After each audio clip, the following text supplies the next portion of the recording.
Hey everybody, Marty here. We're back, IGN first for Tacoma. We're here with Steve and Carla of Fulbright. Hey. We did it, guys. Hi. We're here.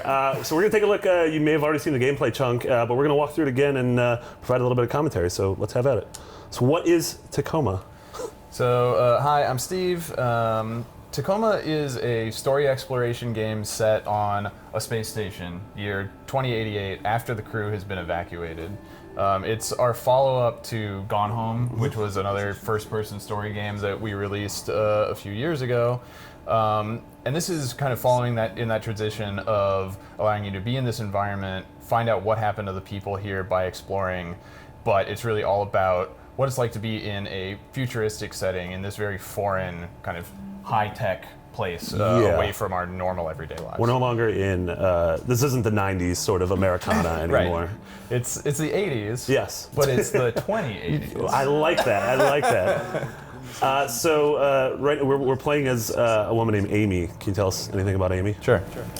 Let's see. Amy is she's contracting for a big company to come and do a mission here in this cool space station.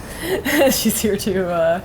She's supposed to pick up the AI, and this whole sequence is how she does it. So this is, but things have gone awry as pretty much any story set on a space station. Funnily enough, is one to do. Yeah. I mean, the basics are that Amy has been hired as an independent contractor by the Venturis Corporation that owns this station, and all that she knows is that the crew has been evacuated. Right? She doesn't know one way or the other what the circumstances were that brought her here. It's basically just like, do your job, come onto the station. You're a orbital technician. We need you to board the facility and start transferring the AI that runs the station. That was really impressive. Yeah, I know, that was right? very good.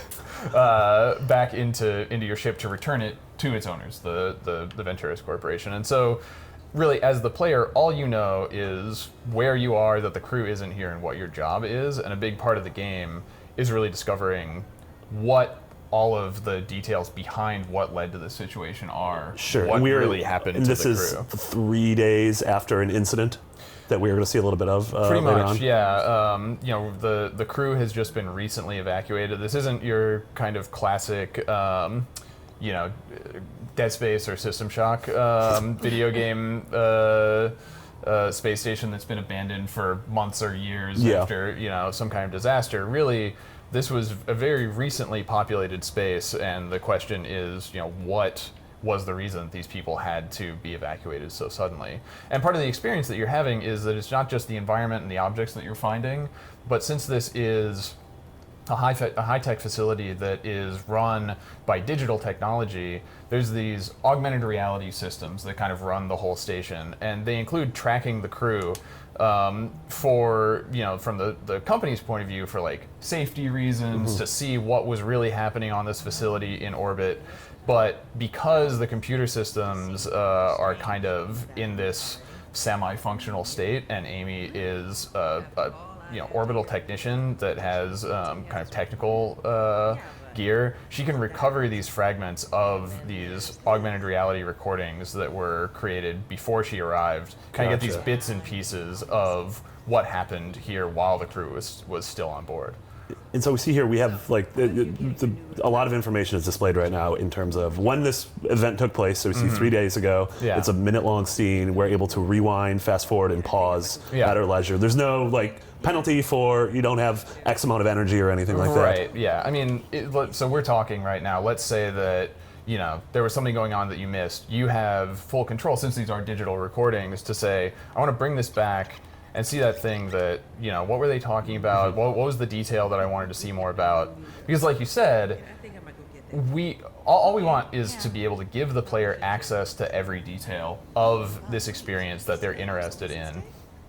And so it's not about I missed that thing on my first playthrough, I have to go back and replay to find it. It's not about you only get to watch these things once and you have to really say am I going to follow character A or character B? It's about saying, if you want to replay that again, if you want to move yourself in the scene and see what it's like from another angle, et cetera, it's about giving you control over all the details of the story and how you engage with them. Yeah, which we're going to see in a sec. That scenes become more complicated than a two-person conversation. Yeah. There'll be a little more. This is kind of our introduction to the whole experience. Also, so far we've only been in zero gravity, and a big part of Amy's mission is to go to the habitable sections of the station, which are the sections that are off on the rotating rings. This is sort of a centrifugal force station like in 2001 or something. So we're in the zero-G hub, but right now we will transfer to a gravitized crew habitation section and find out more about kind of how the crew live their daily lives. So as we saw there, each crew member has a sort of like a insignia that sort of clarifies what they are, what their role was in this mission. Can you tell us a little bit about just who a few of them are? Sure. Yeah, let's see. So right back there in the hub, we saw Evie and Sarah. Evie is basically the captain of the station. She's the administrator. She has to take care of everybody and make sure everything runs well. And Sarah is the medical officer, or medic, and she takes care of people's normal daily needs. We also have a botanist. Did he have anything to do with those leaves? Yeah. Probably yes. Probably put each one there artisanally. That's what botany is, right? Yeah, you put the leaves on the plants, right? Glue them on there. We did not do any research into botany for this game. We don't know about Lots of space research. We assume that you glue leaves. But yeah, there's a crew of 6, and part of their life is that this is a very isolated place, right? Yes. And it's just the 6 of them kind of as caretakers on this entire facility. Yeah. The purpose of the facility is there's a lunar resort on the lunar surface that's owned by the company that owns the station, and this is basically a way station for cargo and for communications. So this is between Earth and the Moon? Yes. That's so right. This isn't like far off. I mean, all space is relatively far off compared to where any of us have been. But this is not like another galaxy or anything. drives that have gone to what was? if you look out the window, you can see the Earth. You can see that. There you go. Earlier, you sort of unfolded that can. notebook, and look at that. It's almost like you knew what was coming up. When you unfolded the notebook and you put it on the screen, what was happening there? Like, what was the point? So that is basically Amy doing her mission. The stuff that is required for the mission is that each section of the station is home to part of the station AI's kind of cognitive network. All the things that the AI has experienced on the station build into what the AI is capable of, how it approaches problems. It basically is a sort of individual evolution of this consciousness. And to return an AI to its owner in the universe of Tacoma, it's not just like copying a computer program onto a thumb drive or something. AIs are basically individuals that can only be transferred from place to place, right? Gotcha. It's a thing that can only exist in one place at one time. It's very valuable to the company that owns it. And so as you go through, all they've told you to do is like, okay, transfer the AI data back to us and return our property. But while that process is going on, Amy is free to explore the physical aspects of the station and see evidence of what happened to these people in the intervening time, while the basic kind of requirements of her mission that she's been given are going on. And wait, there's 6 humans, but there's also a cat. There's also a cat. There's also a cat. How come the cat doesn't have a name? Does the cat have a name? Is that a spoiler? We haven't named the cat We yet. haven't. Wow. Viewers of IGN first, if you have any cat names, we would love to hear. I love the idea if this month culminates in one IGN user being able to name the cat. I mean, no promises, but if we saw the perfect cat name come from the viewers of this video, it would end up perfect. And then you legally are a producer of the game. Yeah, I think that's how that works.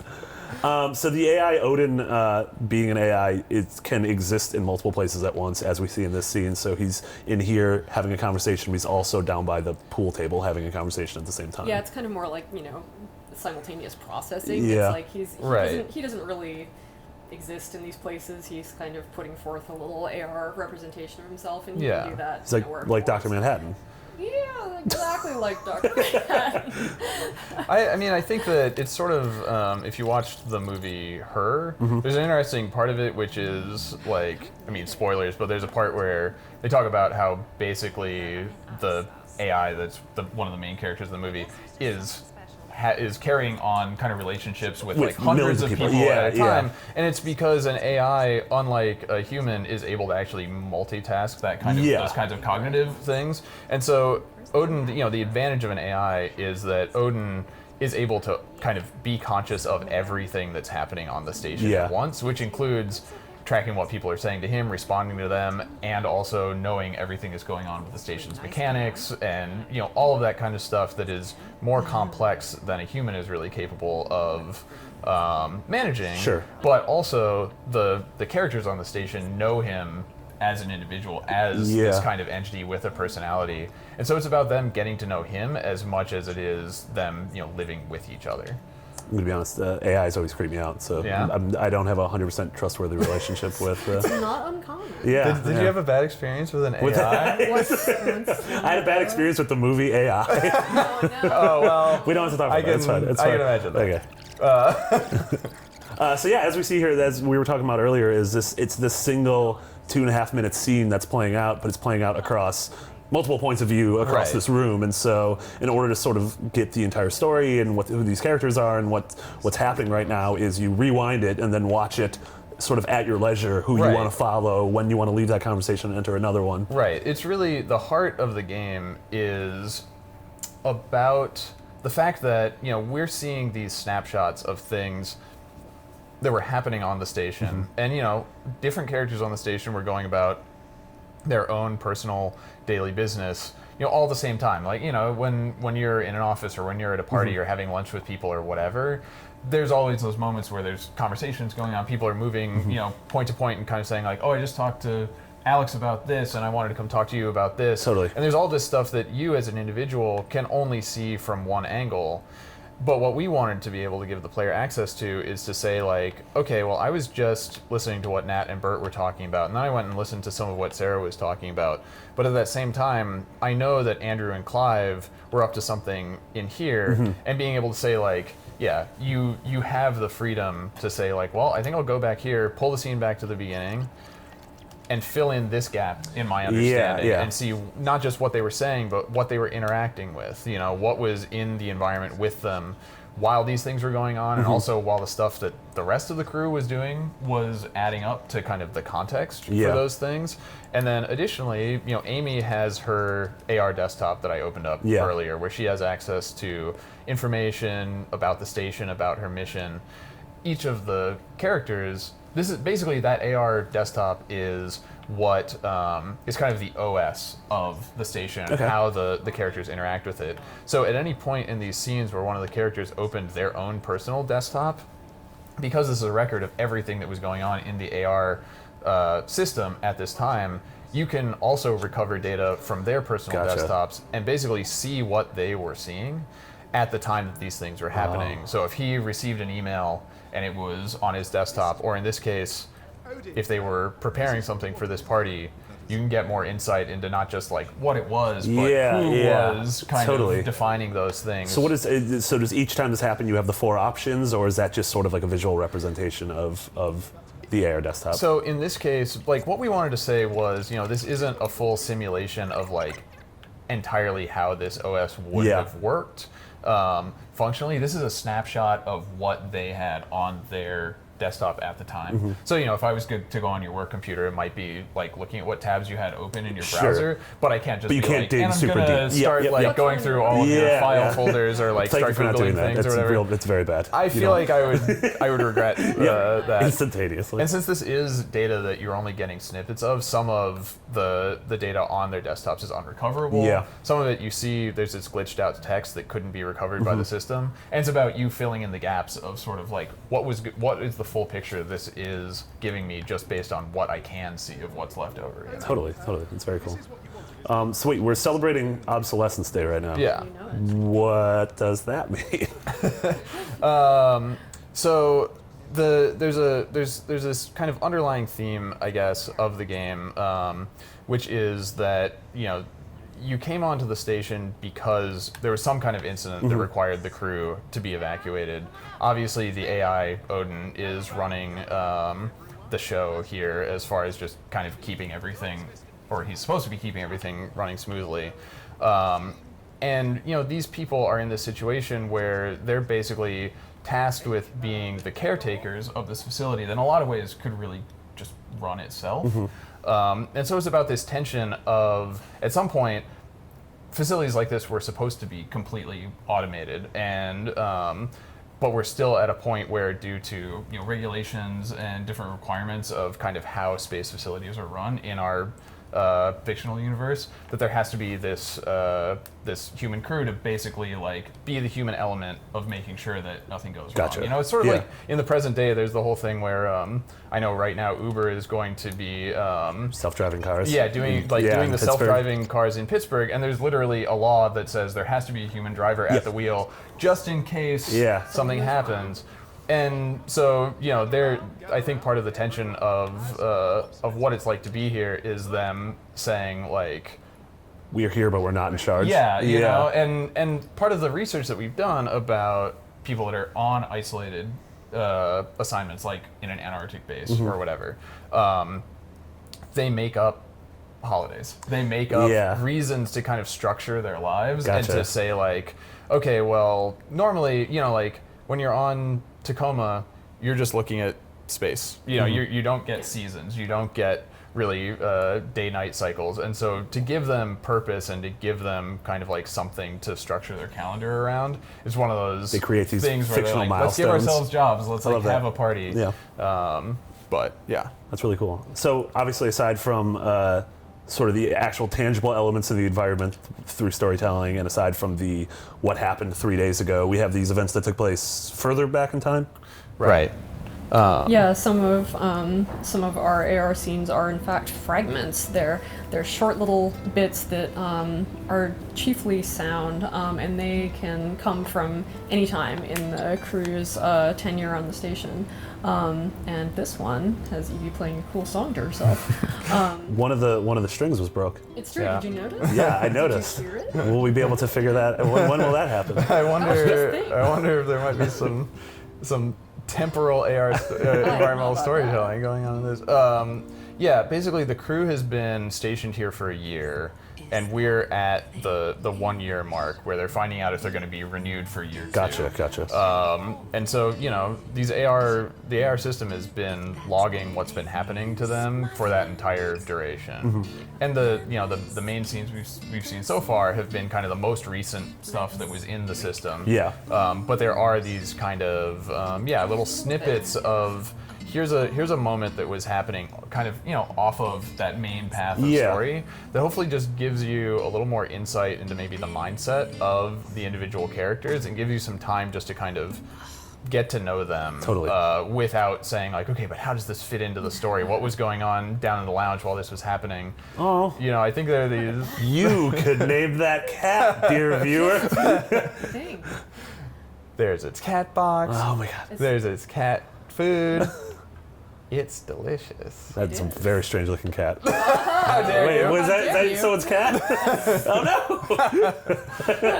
no! And but part of what we want to be able to say is that there is the central storyline that you find. It's all it's sort of the equivalent of the audio diaries from Gone Home, right? But then that exploring these side areas, parts that aren't directly connected to the central story beats, does give you access to more detail and more parts of the story and the station that you wouldn't normally have access to. So in this case, we probably remember that there was that door that was locked with a key code earlier. We've gone up to Evie's bunk and found a key that seems like a pretty good candidate to be the key code for her office. It'd be very mean of you if you go back and you hit the number. It's no, it's not that. Yeah, it was just a different number. He just likes to put numbers on things. Also, real quick, there was a very strange toothbrush. It's the future? Yeah. That was. You might have noticed. That was aggressive. I'm not sure how I felt about dental that. care in the future is serious business. Definitely. So. We'll get back to this after the party, okay? Of course. Wait, 1228 isn't the old. That's not like the cloud. Okay. No. It is story relevant, but you'll have to play Tacoma on Xbox One and PC in 2017 to discover She was born more. on December 20th. You're not too far off. Yeah. She died on December 20th. You're getting closer. But you know, I think and hope that part of what's interesting about sharing the space with these characters without them having to respond to you, without actually being in the room with them, being an active observer, like while the events are happening, is the dialogue that there is between their actions and the environment to say, you know, you can see that she's having a reaction to something here, and by interacting with the environment, you're like, oh, okay, there's an AR desktop that happens when you extend the physical desktop. Here's the email that is still up on her desktop that she was reacting to, you know, as well as other stuff that, you know, okay, she's got her crew license, you know, a station status alert, etc. Looking at her crew license, I was wrong about her birthday. Very well, upset. keep digging. No spoilers. No spoilers. Thank you for checking. Yes. What's can you interact with the speaker? What's just sort of like, is that just a, this is where the music was coming out of during the scene? Well, so you know, and that's another part of the experience is, you know, we've got this timeline that, you know, you have full control over, and so, you know, earlier we were out here and there was stuff going on and we were following Evie and the door was locked, so we kind of didn't have access to the inside of the office when we explored that. And part of, you know, what you can kind of, I hope, put together as a player is like, wait, but what was going on in here when I didn't have access to it before? Oh, gotcha. And in here you can see that there was an announcement from the Venturis CEO that was going on while nobody was around. But if you kind of say like, wait, I'm missing a piece of the timeline. Yeah. Let's see what was going on. Because by the time that Evie gets in here and you follow her in, The announcement's over. the announcement's over and it's just, Playing music. yeah, the Venturis radio. So like trying to, you know, you get those brief windows of opening up someone's AR, like you sort of have to be like literally right place, right time in order for certain events to happen. But you also have control. But you have control over it, so it's not like, to get those. it's not a high pressure situation. Yeah. Hopefully not. Yeah, it's we want to make it. We don't want to make it challenging to find kind of the heart of the story. Yeah. You know, to just follow the Sure. main events. But we also want to make it satisfying if you do think, well, wait, what was going on over here at that other point? Yeah. To be able to actually test that theory and then say, oh, there was something there that I got to kind of flesh out the experience with because I was being more observant. Yeah, and like, I mean, like how in Gone Home there was a element of freedom to, I like Marty's. Marty finds very many things adorable, and I love it. But no, like Gone Home, sort of the order you process information in will affect how you view the story, and so something you find later on will reflect on something you found earlier on and add new context to it. Yeah. And you know, within that is the added complexity of actually being inside the timeline while it's happening. Yeah. And being there when, you know, major events actually happen, which Will any major events occur soon? No. Why would you say that? This is the disruption in the I guess they're not holograms, but it's very scary. I don't like how the people look. Let's see, Was the cat freaked out? Oh no! and This is just boredom again. I think I'm back. All right, yeah, Anyway. totally. So this is sort of the So we were there the for this- catalyst of the incident. The what? The Catalyst? catalyst of the Oh wow. yeah. Huh. What a monster you are. Yeah, you know, you're here during the moment that led to the evacuation of the crew. But of course, from here you're like, okay, there was some sort of disaster that happened. You know, you're listening on the crew as they react to this in real time, as they're asking Odin for more detail, as they're trying to figure out, you know, what their options are. And then from there, you're kind of following along with them, both as they are unraveling the details of what brought them to this point and how they're going to get themselves out of it. but also, you have the advantage as the player to be able to know everything that all of the characters knew, and some things that none of them knew through your access to this kind of data, your access to parts of the station that members of the crew didn't or being able have to put two pieces together that those pieces were never put together in reality. Exactly. Yeah. And so, you are sort of, I guess, building a full picture of the events that they went through and gaining an understanding that is bigger than any of them individually had, even though they're the ones that lived through it. Very cool. I am very excited. You mentioned earlier, where and when can folks expect to play Tacoma? So Tacoma is going to be on PC and Xbox One in the spring of 2017. That's pretty relatively soon. It's relatively soon. I'm very excited for that. Thank you, Steve. Thank you, Carla. We're going to have so much more on Tacoma throughout the entire month of September for IGN First. So for everything else, Tacoma, we're going to do a little Minerva's Den, probably some Gone Home. Stick right here on IGN. Thanks, everybody.